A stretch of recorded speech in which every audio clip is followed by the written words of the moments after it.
All right, friends, as prefaced, it's a grab bag potpourri of sports, culture, society, music, entertainment. As we're wont to do when we're visited on the Spicer Speaking podcast with our friend, columnist for the Desert Sun newspaper. With the return of Coachella, be sure to check out his work, not just this week, but I gather next week as well for weekends 1 and 2. It's Shad Powers from the Desert Sun. Shad, always appreciate the time, dude. I always have fun, Judd. Yeah, it's an exciting time of year for us over there at the Desert Sun. Definitely, we blanket cover Coachella just like we do the big sports events. So I'm looking forward to it again. It's not always or often or perhaps even ever, although I've wanted to do this a few times with a couple editors I've had on either this or the previous radio show. Not often that I start a segment with a debt to be paid. How do you want to settle up still for my unlikely win for my kind of crummy NCAA bracket in the Desert Sun pool?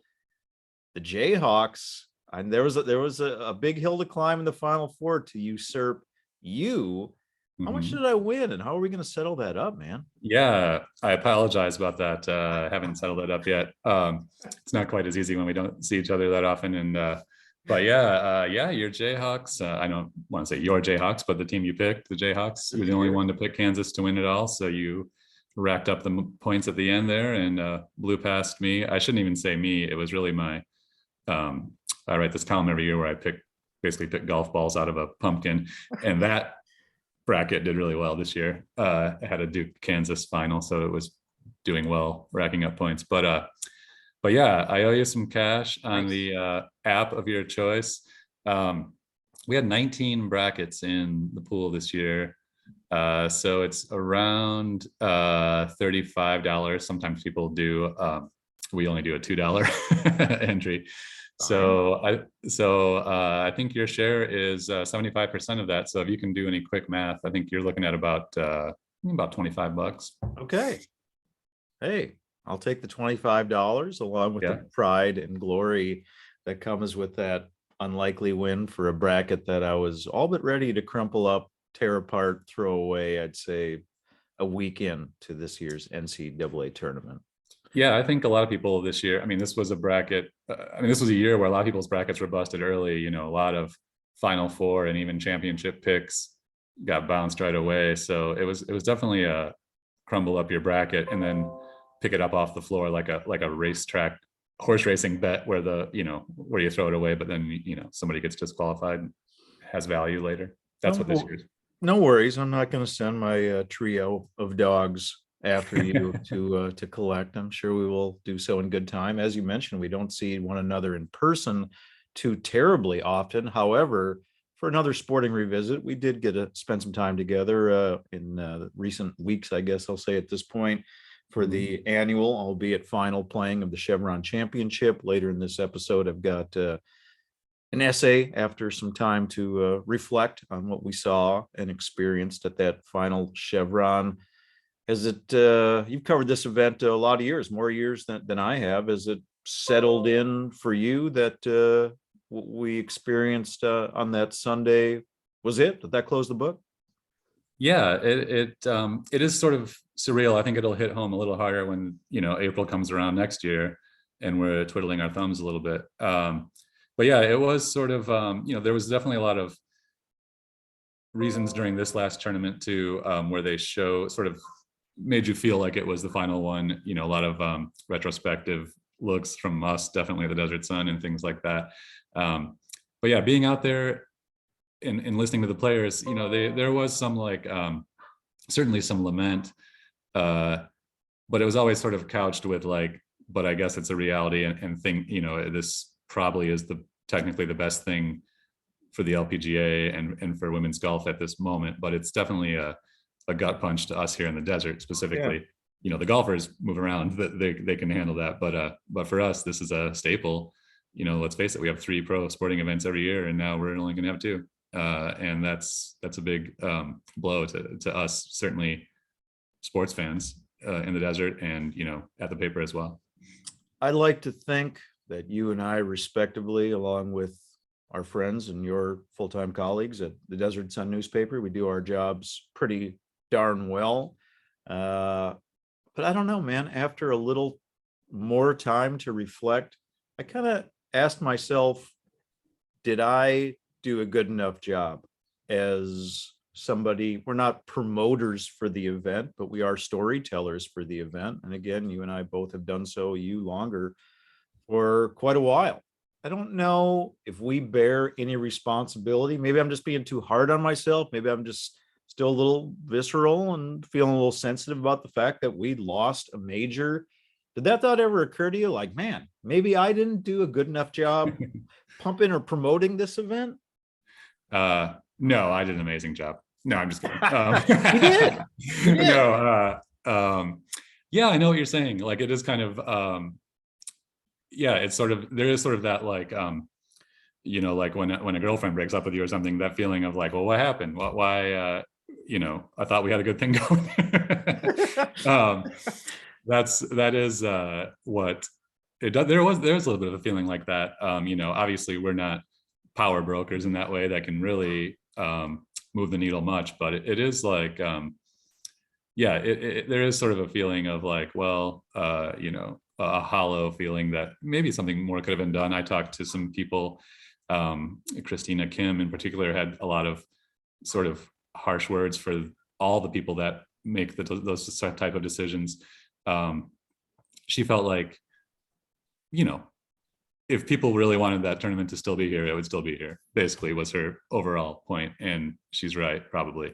But, you know, the way she worded it, which I thought was kind of interesting, was she said, a lot of people think they tried their hardest to save this tournament in the desert, but the fact is it's not here anymore. And, you know, that's where we are. So she had some pointed words, more so than most of the women I talked to out there.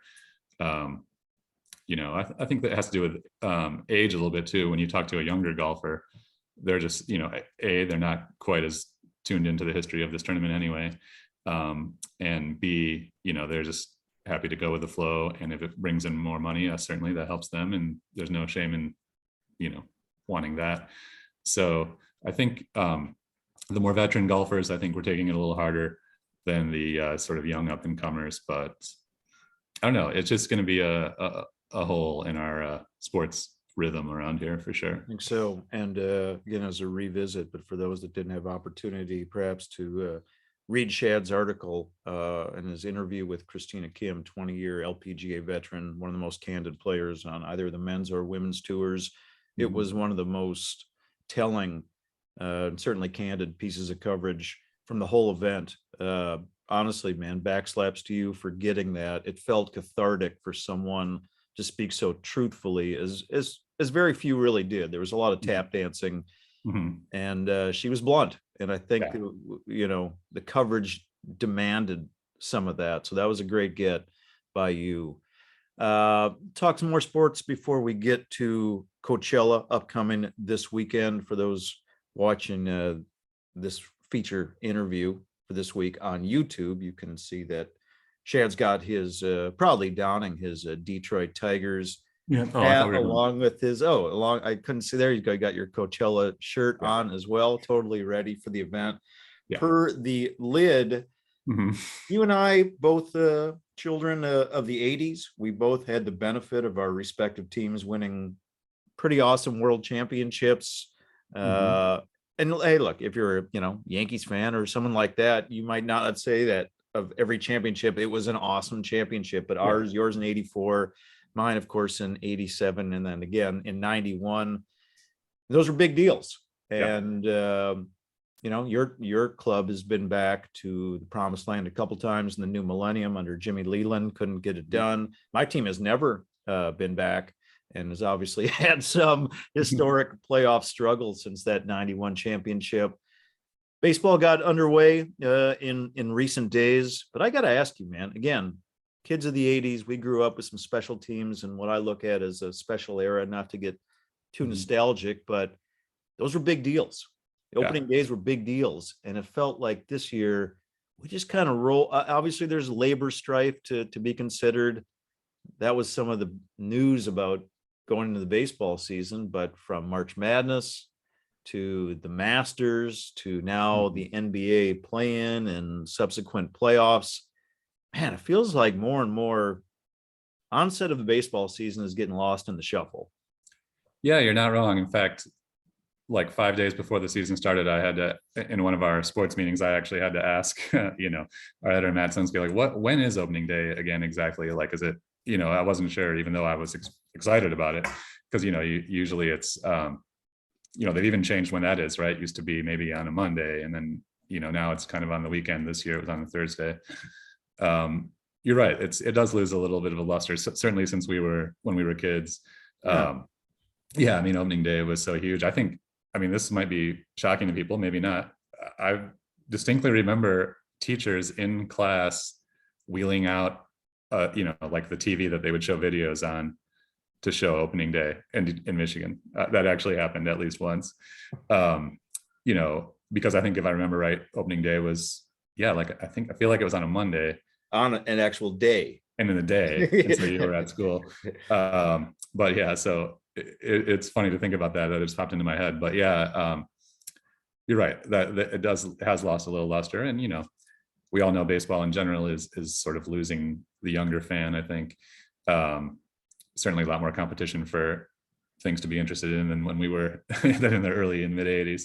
But yeah, boy, I loved waking up to those games. And of course we had a iconic broadcaster in Ernie Harwell that was there all those years, and then going to bed at night listening to them on the radio, that kind of stuff definitely was part of my life for sure. Yeah. And like you said, those mid 80s Tigers during the formative years were something to be excited about for sure. Of course. St. Paul's own Jack Morris, of course, critical part of those teams. Yes. But I agree with you, man. Sadly so, that some of the romance for the current generation or the current purview, whatever you want to call it, of baseball. I mean, these other events, those were around at the time. March Madness was there in the 80s, and far better March Madness, at least talent wise. The Masters was obviously there, and there's some very classic historic Masters that were played in that time. Obviously, the way that sports is covered is markedly different than where we grew up. I just kind of wonder, most of what we hear about baseball is how baseball can be changed at this point. Like, how can baseball become faster, more accessible to more people? How can we change this rule or that rule for to get more butts in the seats, or to get more people, get more eyeballs on it for all the various screens? But it worries me. I don't know if it's worrisome to you that it just seems to kind of go more and more in the backdrop. And one final thing to add to that, the NFL, of course, is a year-round machine. I mean, if you go on basically any sports channel or any national sports radio show, probably going to find more talk right now about the upcoming NFL draft than the first week of the baseball season. Yeah, it is interesting. I think there's a couple of things that could maybe help. One thing that I don't think baseball is doing well right now is that or maybe it's just kind of bad luck, that its best players, its biggest stars, don't have big personalities.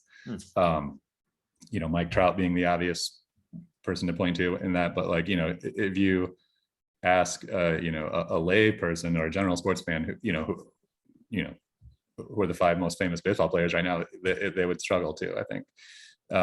You're starting to see Shohei Ohtani in a lot of commercials and stuff now. I think that's a good step. Obviously, I think the game might even be burgeoning globally more than it has in a while. But yeah, that's a problem. And I think a big difference between our era and now is baseball cards not existing, basically. I mean, of course they exist, but people aren't into them. Like I had this discussion the other day with my brother. I was like, because someone was talking about a manager of the Braves or something. And I was like, when I was a kid, I felt like I could confidently name 25 of the 30 major league managers at any given moment. Now I can barely name 4. You know what I mean? If you think about it, it's like, just even the big teams, who's the Red Sox manager? You don't even, it doesn't come right to mind like it used to. I think the reason we knew all those things back in the day was because of baseball cards. And I think, I don't know what how that could ever get popular again, but that would help, I think, too. Well, it can get popular if you make about $500,000 a year. I know, I that's guess true. as a caveat, baseball cards are Exactly. still popular for that set, That earning is well true. into the six figures, but going down to the Tom Thumb like we used to do and picking up a Yeah. pack of tops for 30 cents. Guess that's kind of out of the picture No, now. I know, right? It is funny to think about, like, and it's funny, maybe this is a segue into Coachella, same thing. Obviously, we knew a lot about bands and even the simply things like the name of songs back in the 80s because of MTV, right? We saw it on the screen. Now there can be a hugely popular song that I know all the words to, and I do not know what the title of the song is. I keep running into that. It's like, it's funny to think about those little things that we had in the 80s and 90s that, you know, seemed simple back then.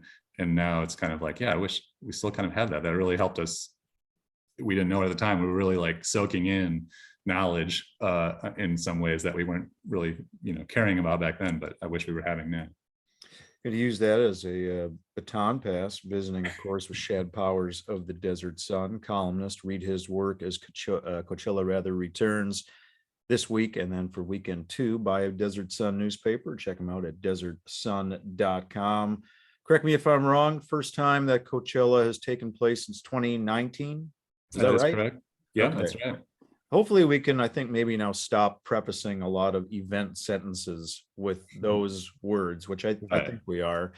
I've looked at the lineup. We've had this somewhat verbatim conversation many times over the years.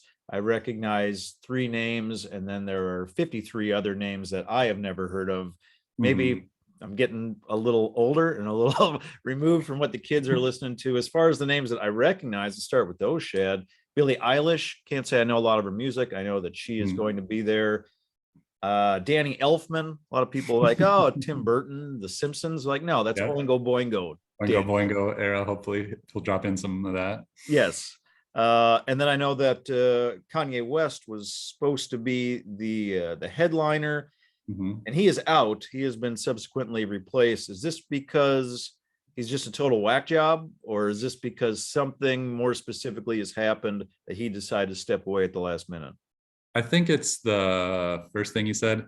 He's a weird, no, he's a very weird dude. There was like, you know, earlier there was a little bit of a beef between him and Billie Eilish about an awards ceremony. She sort of said something during one of her concerts that was negative towards Travis Scott. Of course, that tragic incident that happened at the Travis Scott concert. And Kanye, this was a couple months ago, but Kanye said he wouldn't play Coachella unless she apologizes. But I think that went away. Wasn't even really a big deal, just sort of a moment. And then months later, it was about 2 weeks before this Coachella, you know, it came around that Kanye was out. I think it's just, at this point, I think it's just more of a mental health break. You know, he's just not in, I mean, obviously we don't really know what's going on with people, but it just doesn't seem like he's in a headspace to put on a big concert right now. He's, as we know, kind of like lashing out on social media, having, you know, uncomfortable conversations in social media, you know, about his family and, you know, his ex-wife, Kim Kardashian. So it's like, yeah, I think this was just sort of like, I don't know. I don't know whose decision it was. Like, I don't think Coachella said, we're sorry, but this is just not right anymore. I think it was a Kanye decision, but I think it's a good decision for everyone. I think, you know, while I am a fan of Kanye's music, there's no doubt he's had just some like amazing run of a couple decades here. You know, recent years he's been struggling, and I think this will be better for everyone. The Weeknd is who is replacing him as a headliner, fan favorite of a lot of people. Had a great Super Bowl show in 2021. So I think it'll be a good group of headliners. You mentioned Billie Eilish, and the other headliner is Harry Styles. Hey. You know, definitely a needle pusher right now, formerly of One Direction. So I think it'll be good. You know, I've often been described as having the musical taste of like a 14-year-old girl anyway. So Harry Styles and Billie Eilish fit that mold for me. And The Weeknd is excellent too. So the headliners, I'm 3 for 3 happy to see them, even though, like you said, I don't know heck of a lot about Harry Styles' music outside of One Direction. So his solo stuff is just sort of ubiquitous. It's out there. I've heard it, but I can't like sing along to it at this point. But I'm doing my homework, so maybe by the time Friday rolls around, I'll be able to. Correct me if I'm wrong, but historically, aren't there a few more classic acts or kind of reunion type bands? Yeah, You mentioned the 80s, maybe not from then, but certainly from the 90s or the early aughts. yeah. There is a little bit of a lack of those this year. You mentioned Denny Elfman as an old timer. Fatboy Slim, if you remember him, that he had a hit in the 90s, was kind of popular back then. Swedish House Mafia is kind of counting what you might fill the hole of the reunion type band. They haven't played together in a while. They're sort of co-headlining with The Weeknd in that Kanye spot. So that's one that has a lot of people excited.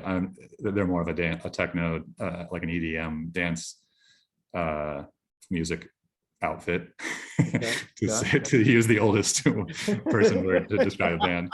But so that'll be exciting too. So that's cool. And then, like you said, going down the line, you said there's 50 bands you don't know. I think it's more like 150 because there's 156 total bands. But I love, that's what I like about it. You know, you've got just, we were just talking this morning, one of them is a German marching band, German marching band. So you've got just like fun sort of wingnut groups like that. And you've got, you know, your big names. Ooh, cat fight outside. But there's some people I'm looking forward to, but I just love the eclectic nature of it. Of course, getting together with 80,000 people that are just out there to have fun is a nice vibe to be around. There's art, food, you know, as we all know, that the bands are almost don't matter. People buy the tickets before they know who's going to be there.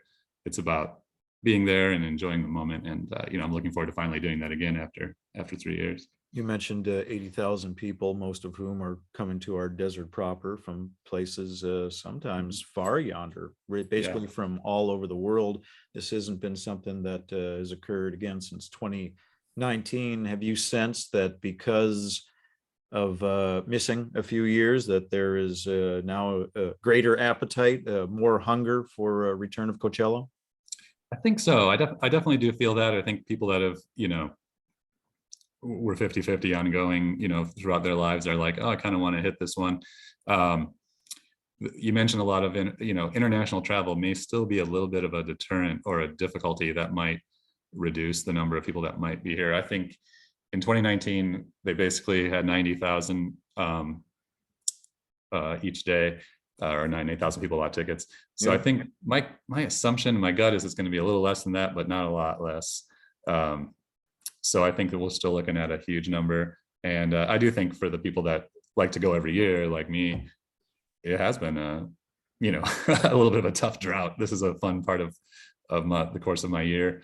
And to not have that for 3 years, it has been a bummer.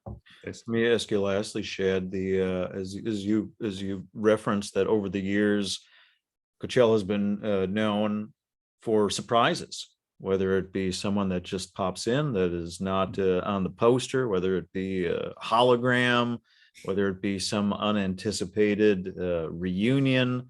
I don't know if you have heard any little buzz of anything like that potentially happening this year, or if you haven't, if there is one that you've kind of thought about for years, dreamed about for years, that you would just personally love to see and write about. Yeah, that's a good question. One band that's like always sort of rumored to be a headliner that never is, that I would like to see sort of, I guess at this point you'd have to say reunite and play, is REM. I think that would be kind of cool to see them just, bust out some sort of cool set out of nowhere. This year's group, I don't know, like sometimes you can sort of guess on a few surprises that, celebrities that might pop up. Certainly, with Harry Styles playing, could there be some of his One Direction pals join him for any part of it? That would be something for people to be excited about. That's one thing you can kind of try to anticipate. But yeah, other than that, I haven't not heard a lot of rumors or not a lot of guesswork about like something amazing that could happen this year, but something amazing probably will. We just don't know what it is yet. That's what's kind of fun about it. And that's what's tricky about the coverage. You just have to like be there and react to that thing. You can't really like plan ahead for it like you can with some things that you cover. So that's why we love doing it. And it should be another good week out there. It looks like it's not going to be 100 degrees every day, Yeah. so that's already a win. So Well, have a great time out there, man, as always, or I guess for the first time in some years, I can say, but still always look forward to reading your work, your Coachella coverage in the Desert Sun newspaper, or following online at desertsun.com. Have a great time out there. Great to be talking about Coachella again with our guy, Shad Powers, columnist for the Desert Sun. Appreciate it, buddy. Always fun, Judd. Thanks a lot.